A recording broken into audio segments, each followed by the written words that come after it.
Une conseillère en transfert, son principal rôle, c'est vraiment un rôle d'accompagnement dans tout le processus de transfert d'une entreprise. Je suis Céline Lafortune et je suis coordonnatrice et conseillère en transfert pour la Nodière économique.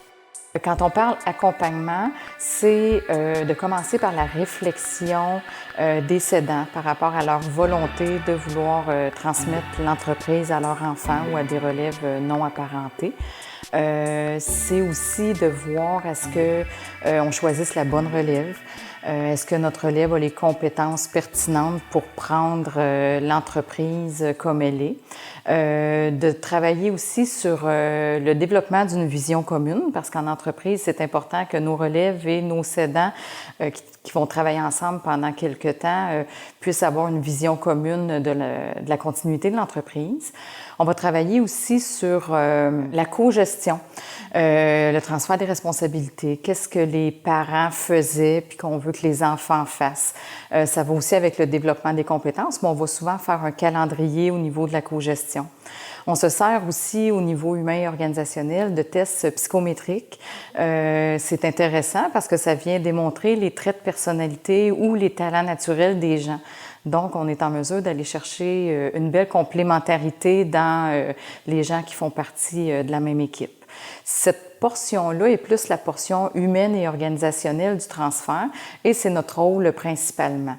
À travers tout ça, dans l'accompagnement dans le processus, on va regarder avec des agroéconomistes qui vont, eux, faire la partie plus technico-économique de l'entreprise, donc le volet financier.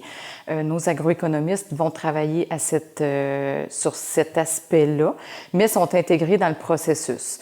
On va travailler aussi avec différents intervenants qui travaillent déjà au niveau de la famille ou de l'entreprise, donc le comptable, le fiscaliste, le notaire. On va regarder avec eux quelles seront les meilleures stratégies fiscales pour intégrer la relève. Chez le notaire, on va regarder à faire des bons contrats pour protéger les parents, pour protéger l'entreprise. Donc, l'accompagnement dans le processus, c'est aussi d'accompagner nos familles et nos agriculteurs avec tous ces intervenants-là pour être en mesure que leur volonté ou que leur objectif soit toujours respecté. Alors, la banque de jumelage, c'est un outil qu'on s'est donné. C'est sur notre site web. Ça sert à permettre aux entreprises, aux agriculteurs de trouver une relève ou aux relèves de trouver une entreprise à reprendre. Je suis Ludovine Malo, je suis conseiller en transfert d'entreprise pour la Nodière économique. Alors, vous êtes une jeune agricultrice, vous voulez reprendre une entreprise, une ferme, alors vous me contactez sur le site web de la Nodière économique, donc c'est www.lanodière-économique.org. Vous allez dans l'onglet transfert, vous allez voir, il y a l'onglet pour la banque de jumelage. Dans la banque de jumelage, vous allez trouver les indications pour remplir un formulaire qui va me permettre par la suite de vous contacter. Puis quand je vais vous avoir contacté, on va faire ensemble un peu un bilan de ce que vous recherchez comme ferme. Et à partir de là, moi, je vais partir à la chasse pour trouver la ferme qui va être la plus appropriée pour vous. Donc oui, les principales tâches qu'on va avoir avec une agricultrice ou un agriculteur qui veut reprendre une ferme, on va d'abord identifier la ferme avec lui. Ensuite, on va faire une rencontre entre la ferme qui va céder et la relève pour voir s'il y a un match. Donc, est-ce que les deux personnalités vont bien aller ensemble? Par la suite, si ça va bien, on va entreprendre le processus de vérification diligente avec la relève. Donc, la relève va aller rencontrer un notaire, un comptable pour vérifier si l'entreprise correspond bien à ce qu'il recherche en termes de rentabilité et tout ça. Par la suite, on va intégrer la relève dans l'entreprise. Donc, on intervient à ce niveau-là pour commencer vraiment le processus de transfert avec eux. Si on parle du processus de transfert, c'est sûr que c'est difficile des fois de dire combien de temps ça prend parce que il y a des réflexions qui peuvent s'amorcer 5 à 10 ans avant sans qu'il y ait vraiment d'action concrète qui soit mise en place. Mais les parents ont à réfléchir peut-être 5 à 10 ans avant la transmission pour dire, bon, mais est-ce que je veux vraiment transmettre mon entreprise? Là, ben, va découler à quelle relève je transmets mon entreprise s'il y en a plus qu'une qui est au rendez-vous.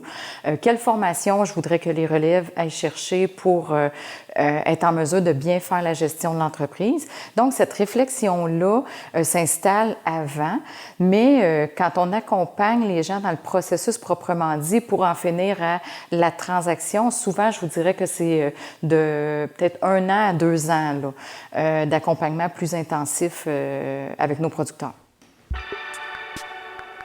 Si on accompagne une relève apparentée, on se retrouve avec les valeurs familiales qui sont souvent les mêmes, donc une facilité. Quand on travaille avec des relèves non apparentés, c'est souvent des gens qui ne se connaissent pas. Donc, il y a un processus de peut-être de mieux se connaître, de s'apprivoiser, qu'on n'a peut-être pas à faire avec des relèves qui sont à l'intérieur de la famille.